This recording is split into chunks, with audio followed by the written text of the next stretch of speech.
மைவி3 நண்பர்கள் அனைவருக்கும் வணக்கம். நண்பர்களே, நம்ம மைவி3 ஆட்ஸில் ஒரு சில முக்கியமான தகவல்கள்லாம் கொடுத்துருக்குறாங்க நம்ம வி3 தோழமையிலேருந்து. அது எந்த அளவுக்கு உண்மை அப்படின்றத நம்ம எம்டி சார் வெளியில் தான் சொல்ல முடியும் அப்படின்னு சொல்லியிருக்காப்புல வி3 தோழமைகள். அவர் என்ன சொல்லியிருக்காப்புலங்கிறத வாங்க வீடியோக்குள்ளே பார்க்கலாம். வி3 ஆட்ஸில் என்னப்பா ஏதாச்சும் தகவல் இருக்கா அப்படின்னு பார்த்தா நிறைய தகவல் சொல்லியிருக்கிறாங்க. ஆனால் அதெல்லாம் உண்மையா அப்படின்னு பார்த்தா தெரியல. ஏன்னா எம்டி சொன்னதானே இப்போதைய சூழலில் நம்ம நம்பக்கூடிய ஒரு தருணத்தில் இருக்கிறோம். சில நபர்கள் சொல்லியிருக்கிறாங்க. இது தகவல் மட்டும்தான். இது உண்மையா உண்மை இல்லையா, யார் சொன்னாங்க அப்படின்றதெல்லாம் யாரும் ஆராய்ச்சியெல்லாம் செய்ய வேண்டாம். கம்பெனி கண்டிப்பாக ஓப்பன் ஆகும், ஜனவரி பிப்ரவரி ஆகலாம் அப்படின்ற மாதிரி ஒரு தகவல் சொல்லியிருக்கிறாங்க. அடுத்ததாக பார்த்தீங்கன்னா, பேமெண்ட்டே எடுக்காத நபர்களுக்கு முதல்ல பேமெண்ட் போடுவாங்க அப்படின்ற மாதிரி சொன்னதாகவும் ஒரு தகவல். ஒரு 2 லட்சம் 3 லட்சம் எடுத்தவங்களுக்கு அடுத்தபடியாக பேமெண்ட் போடுவாங்க. அதுக்கு மேலே பேமெண்ட் எடுத்தவங்களுக்கு அதுக்கு பின்னாடி 3 தவணையாக பேமெண்ட் போடலாம் அப்படின்ற மாதிரி ஒரு தகவலை சொன்னதாக சொல்லியிருக்கிறாங்க.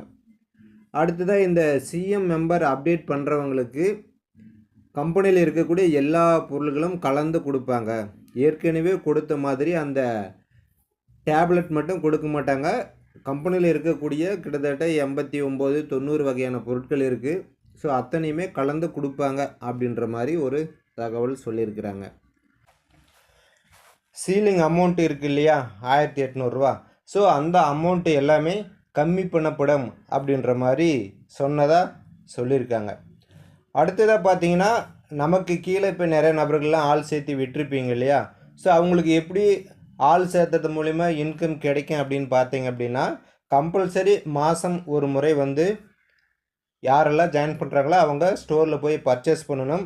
அதில் வரக்கூடிய அந்த கமிஷன் தொகை தான் அப்ளைனருக்கு கமிஷனாக வருமானமாக கிடைக்கும் அப்படின்ற மாதிரி சொல்லியிருக்கிறாங்க.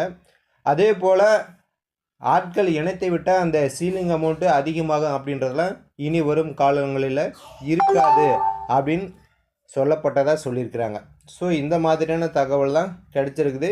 இது எல்லாமே தகவல் தான். எம்டி சொன்னாரா அல்லது டைரக்டர் சொன்னாரா அப்படின்றது நமக்கு தெரிய வரல. சில நண்பர்கள் இந்த மாதிரி நடந்திருக்குது, அதுக்குண்டான வேலைகளை பண்ணிக்கிட்டு இருக்காங்க அப்படின்ற மாதிரி சொல்லியிருக்கிறாங்க.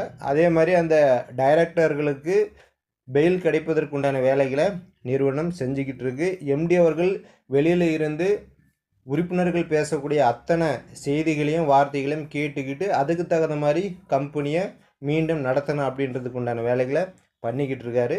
யாரும் கவலைப்பட வேண்டாம் அப்படின்ற மாதிரி செய்தியை சொல்லியிருக்கிறாங்க.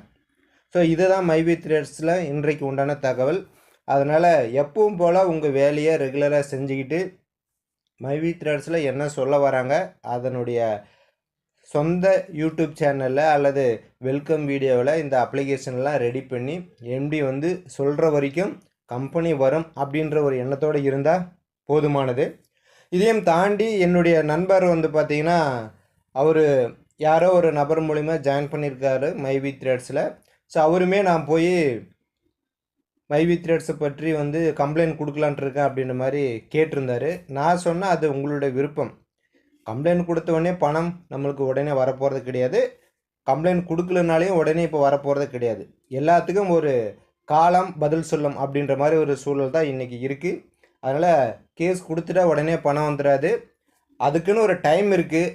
அதுக்கு உண்டான வேலையை நிறுவனம் செஞ்சுக்கிட்டு இருக்காங்க அப்படின்ற தகவல் தான் நமக்கு கிடைக்குது. அதனால் எம்டி அவர்கள் சீக்கிரமாக ஏதாவது ஒரு அப்டேட் கொடுத்தா நல்லாயிருக்கும். அவரால் கொடுக்க முடியாத சூழல் அப்படின்றதுனால தான் கொடுக்காமல் இருக்கார் அப்படின்னு நான் நினைக்கிறேன். ஏன்னா இத்தனை பேர், இத்தனை லட்சம் நபர்களினுடைய வாழ்வாதாரம் ஒரு மிகவும் கேள்விக்குறியான ஒரு நிலையில் இருக்கும் பொழுது அவரும் பதில் சொல்லாமல் ரொம்ப நாளைக்கு இருக்க முடியாது.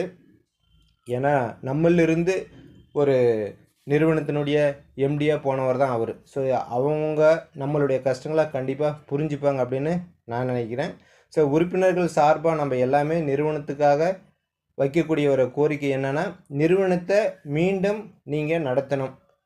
உறுப்பினர்கள் எதிர்பார்க்கக்கூடிய அந்த பலன்களை மீண்டும் அவங்களுக்கு கொடுக்கணும் அப்படின்றது எல்லா நபர்களுடைய சார்பாகவும் ஒரு கோரிக்கை வைக்கலாம். நல்லதே நடக்கும், காத்திருப்போம். மீண்டும் அடுத்த ஒரு மைவி3 ஆட்ஸ் தகவலுடன் உங்களை சந்திக்கிறேன். நன்றி, வணக்கம்.